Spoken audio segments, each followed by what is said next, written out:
కూటమి ప్రభుత్వానికి మానవత్వం లేదు, పేదల ప్రాణాలంటే లెక్కలేదని ఎమ్మెల్సీ బొత్స సత్యనారాయణ అన్నారు. బల్క్ టాక్స్ పార్క్ వ్యతిరేకంగా రాజేపేటలో నిరసన తెలియజేస్తున్న మత్స్యకారులకు సంఘీభావం ప్రకటించారు. ఈ సందర్భంగా ఆయన మీడియాతో మాట్లాడారు. మీ మత్స్యకారుల పరిస్థితిని జగన్మోహన్ రెడ్డికి తెలియజేస్తామన్నారు. దీన్ని రాష్ట్ర వ్యాప్తంగా ఉద్యమం లేవదీసి మీకు సంఘీభావంగా ఉంటామని పేర్కొన్నారు. జగన్మోహన్ రెడ్డి ఆదేశాల మేరకు ఇక్కడ మత్స్యకారుల సమస్యలు తెలుసుకోవడానికి వచ్చామన్నారు. ప్రభుత్వాలు ఉండేది ప్రజలను చంపడానికి కాదు, ప్రభుత్వాలు ఉండేది ప్రజలను కాపాడడానికని తెలిపారు. గతంలో వంగలపూడి అంతా ఈ ప్రాంతంలో పరిశ్రమల ఏర్పాటుకు వ్యతిరేకించి ఇప్పుడు ఎందుకు మత్స్యకారులను మోసం చేస్తున్నారని ప్రశ్నించారు. ఎట్టి పరిస్థితుల్లోనూ బల్క్ టాక్స్ పార్క్ ఏర్పాటు చేయలేమని తెలిపారు. 2000 మెజార్టీ ఇచ్చిన గ్రామస్తులకు అనిత ఇచ్చే బహుమానం ఇదేనా? కేసులకు భయపడకండి, మీకు మేమున్నామని హామీ ఇచ్చారు.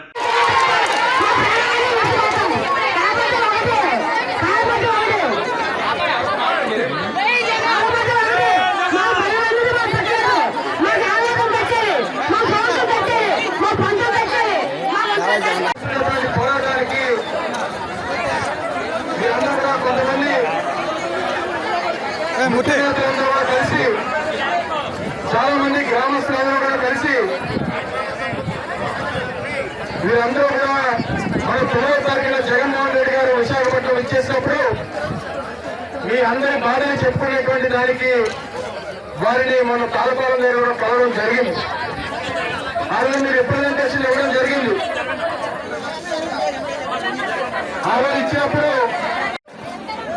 ఆ పరిసర ప్రాంతాల్లో ఉన్నటువంటి ప్రజలు కానీ ఏదైతే డిమాండ్ చేస్తా ఉన్నారో దానికి వైఎస్ఆర్ కాంగ్రెస్ పార్టీ పూర్తి మద్దతు ఉంటుందన్నటువంటి విషయాన్ని ఆ రోజు జగన్మోహన్ రెడ్డి గారిని అందరికీ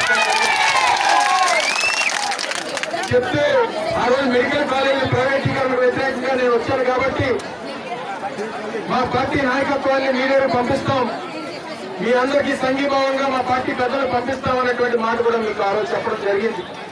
అందులో భాగంగానే ఈరోజు శాసన మండలి ప్రతిపక్ష నాయకులు మాజీ మంత్రివర్యులు పెద్దలు శ్రీ బొత్స సత్యనారాయణ గారు వాళ్ళు చెప్పారు. విషయం అంతా కూడా ఇబ్బంది అంతా కూడా చెప్పారు.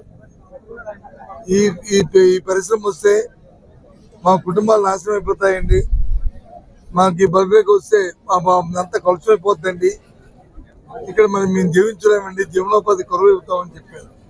ఈ మాటలు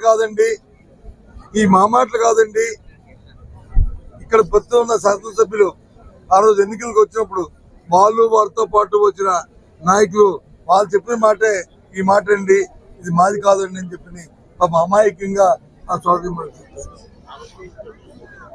మా పార్టీ జగన్మోహన్ రెడ్డి ఆదేశ ప్రకారం వచ్చిన మా తాలూకా పార్టీ విధానం కూడా మీకు తెలియజేస్తాం.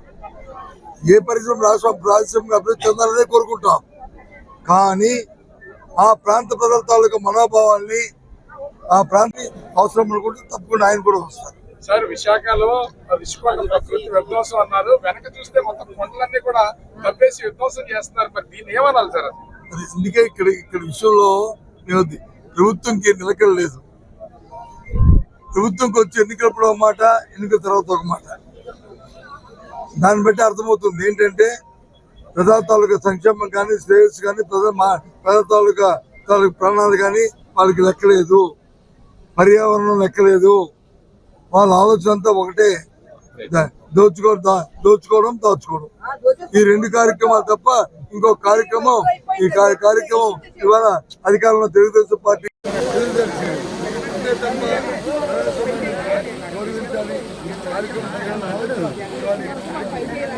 చిన్న గ్రామానికి 3000 మంది పోలీసులు, చిన్న గ్రామం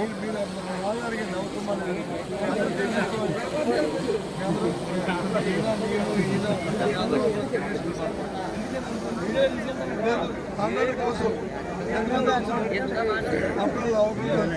లేకపోతే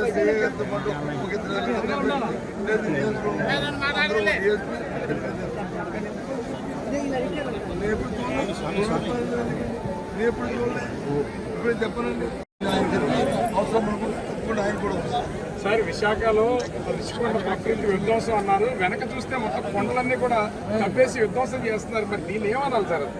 అందుకే ఇక్కడ విషయంలో ప్రభుత్వంకి నిలకడ లేదు.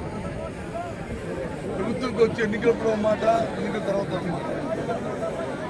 దాన్ని బట్టి అర్థమవుతుంది ఏంటంటే ప్రజా తాలూకా సంక్షేమం కానీ, శ్రేయస్సు కానీ, ప్రజా తాలూకా ప్రాణాలు కానీ వాళ్ళకి లెక్కలేదు, పర్యావరణం లెక్కలేదు. వాళ్ళ ఆలోచన అంతా ఒకటే, దోచుకోవడం దాచుకోవడం. చాలా ఫార్మా ఇండస్ట్రీస్లో ఈ ప్రాంతం అంతా కూడా సముద్రం అంతా కలుషితం అయిపోయిందని చెప్పి మత్స్యకారులు మళ్ళీ చంద్రబాబు నాయుడు బల్క్ డ్రగ్స్ మత్స్యకారులు వ్యతిరేకిస్తారు. దీన్ని ఉత్పాదంతో అణిచివేయాలని హోంమంత్రి అనిత గారి నాయకత్వంలో చాలా గట్టిగా ప్రయత్నం చేస్తున్నారు. ఇక్కడికి వస్తుంటే కల్లోలిత ప్రాంతానికి టెర్రరిస్టులు వస్తున్నట్టుగా చాలా పెద్ద హంగామా, వందలాది మంది పోలీసులు.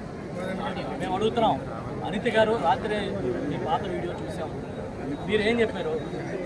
డ్రగ్ పార్క్ వస్తే ఇక్కడ కానీ ఇండస్ట్రీస్ వస్తే కిడ్నీలు పోతాయని చెప్పారా? ప్రజలకి క్యాన్సర్ వస్తాయని చెప్పారా? పిల్లలు పుట్టరని చెప్పారా?